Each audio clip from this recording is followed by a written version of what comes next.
Assalamualaikum warahmatullahi wabarakatuh. Shalom dan selamat siang. Perkenalkan, saya atas nama Aureli Gantiboro, Stambuk ADO 41-19037. Di sini, saya akan mempresentasikan hasil proposal tugas metodologi penelitian. Berikut PPT-nya.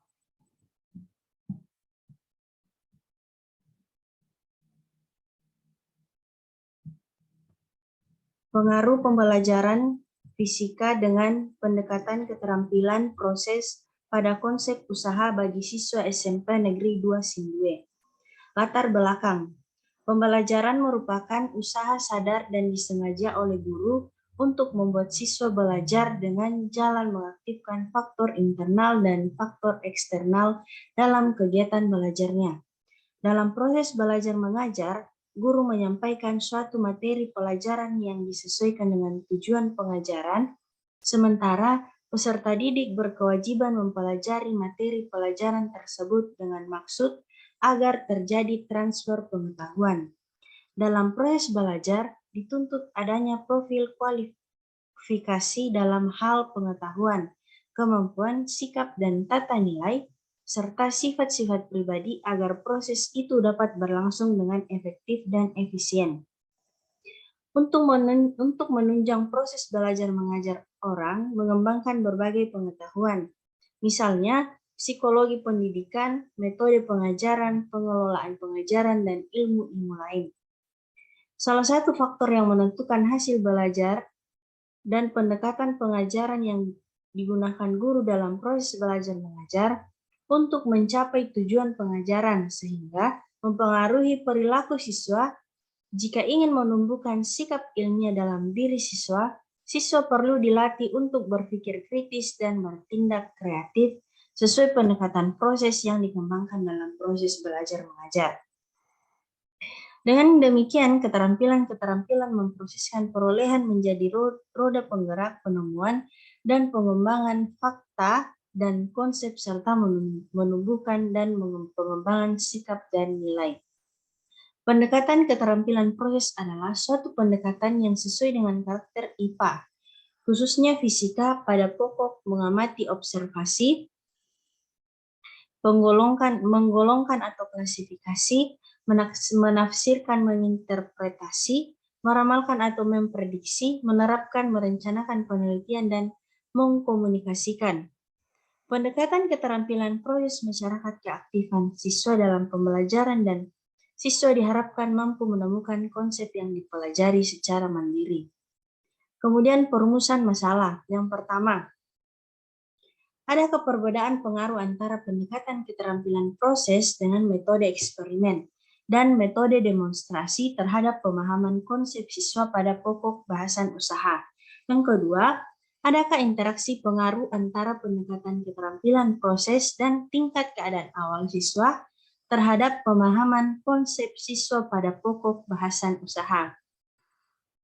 Kemudian, adapun tujuan penelitian. Yang pertama, perbedaan pengaruh antara pendekatan keterampilan proses dengan metode eksperimen dan demonstrasi terhadap pemahaman konsep siswa pada pokok bahasan usaha. Yang kedua, interaksi pengaruh antara pendekatan keterampilan proses dan tingkat keadaan awal siswa terhadap pemahaman konsep siswa pada pokok bahasan usaha.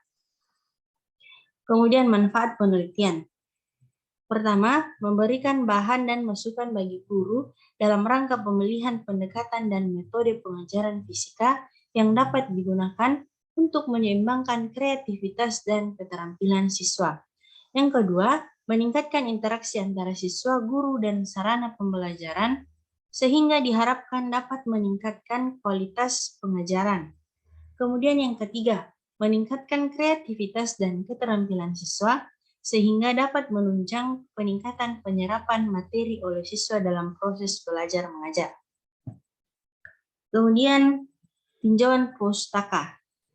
Yang pertama, hakikat proses belajar mengajar. Yang pertama, pengertian belajar. Belajar merupakan suatu proses yang dapat dilihat dengan nyata karena proses itu terjadi dalam diri seseorang yang sedang mengalami aktivitas belajar. Beberapa definisi belajar yang dikutip oleh Ngalin Purwanto sebagai berikut,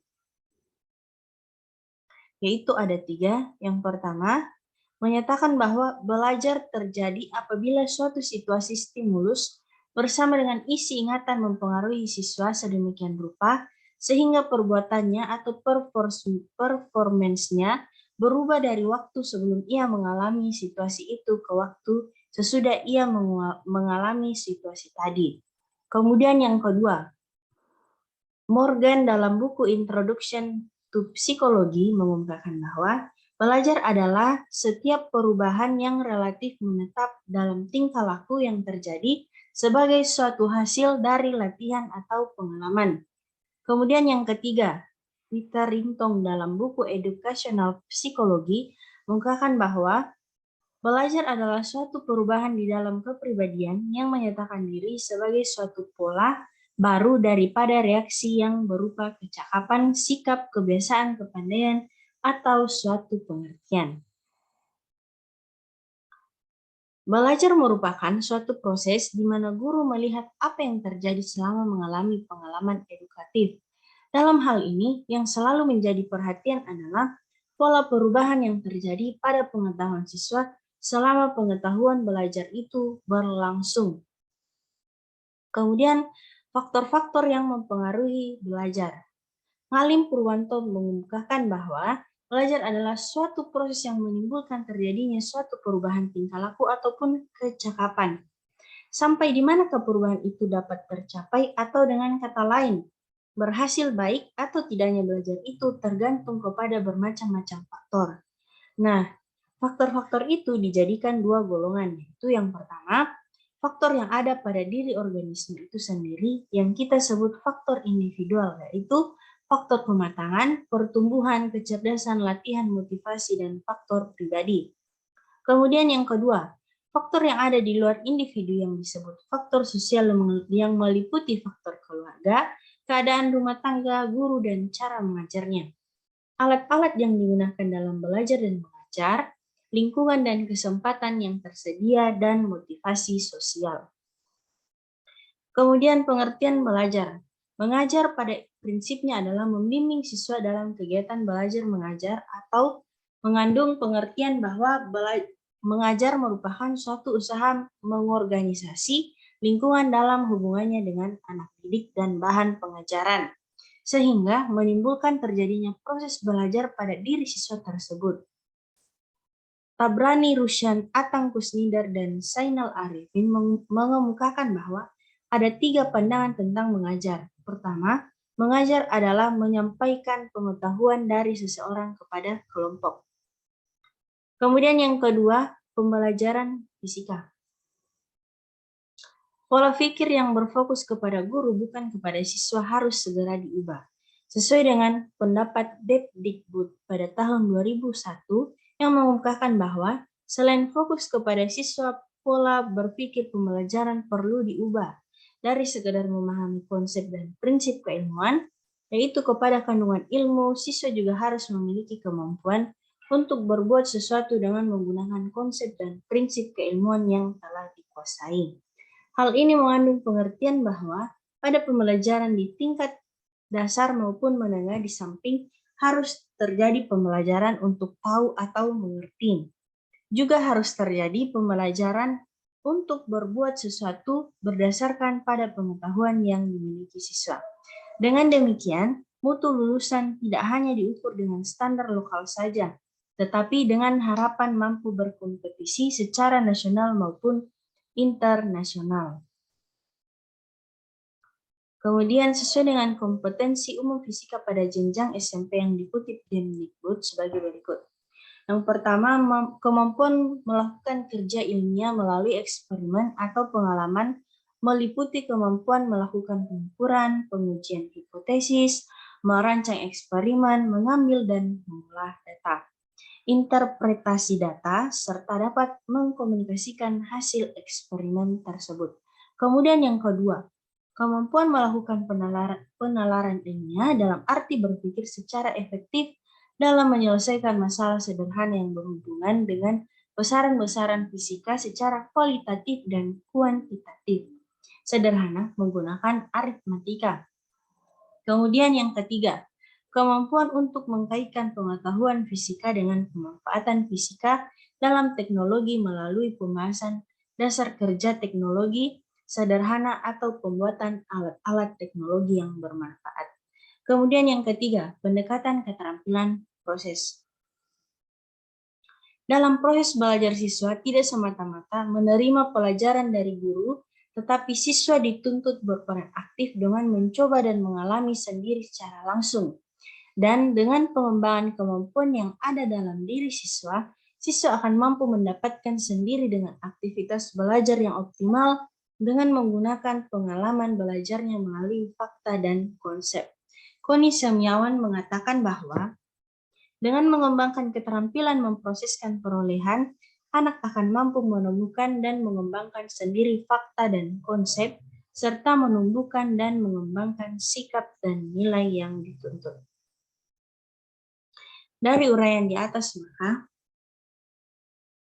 penulis menyimpulkan bahwa pendekatan keterampilan proses adalah teknik mengajar yang melibatkan siswa secara aktif sehingga siswa dapat menemukan fakta dan konsep fisika dengan jalan mengembangkan keterampilan dan kemampuan yang merupakan keterampilan fisik dan mental yang ada dalam diri siswa sesuai dengan tingkat perkembangannya.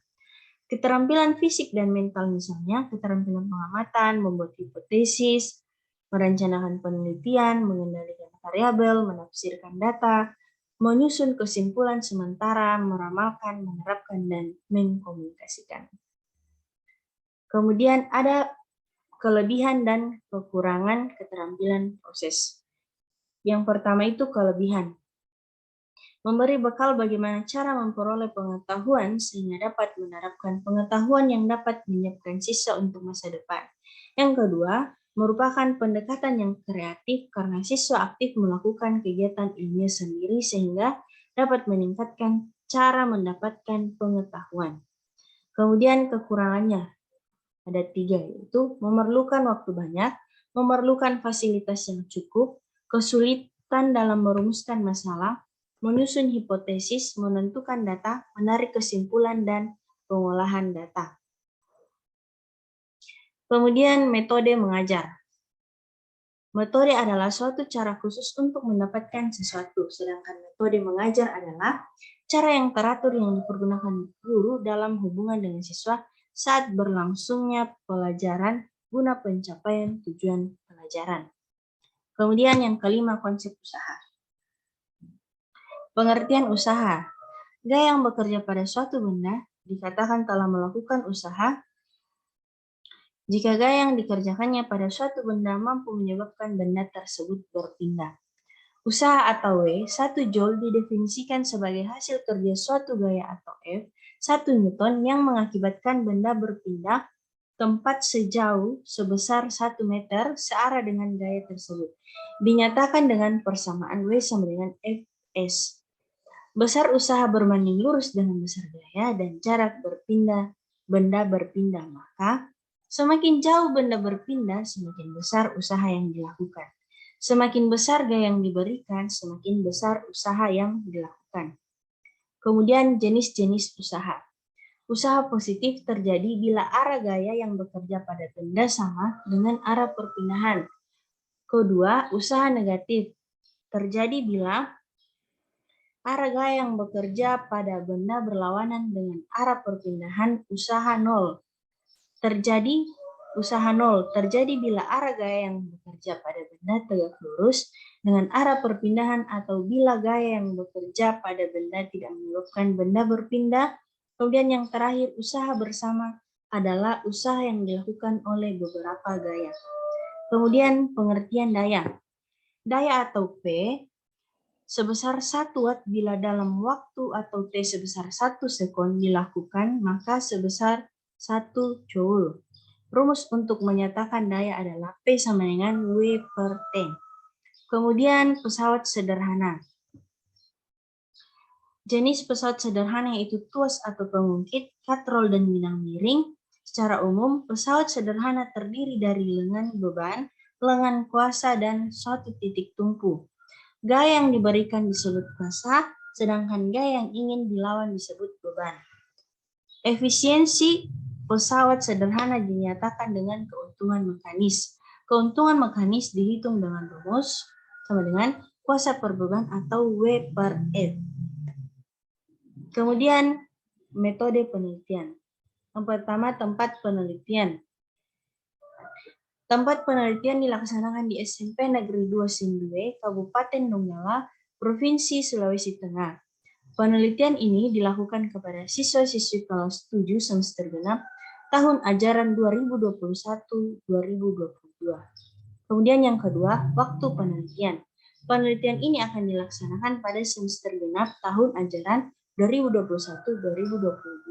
Kemudian penetapan populasi dan teknik pengambilan sampel. Pertama, populasi adalah keseluruhan subjek penelitian.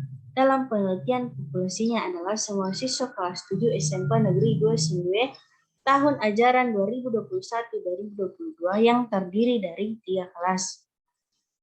Kemudian yang kedua, sampel dan teknik pengambilan sampel. Sampel terdiri dari 2 kelas, yaitu kelas 7A sebagai kelompok eksperimen yang terdiri dari 27 siswa dan kelas 7B sebagai kelompok kontrol yang terdiri dari 28 siswa. Pengambilan anggota populasi untuk dijadikan sampel dilakukan secara asak tanpa memperhatikan strata yang ada dalam populasi. Oke, demikian presentasi proposal tugas metodologi penelitian. Terima kasih.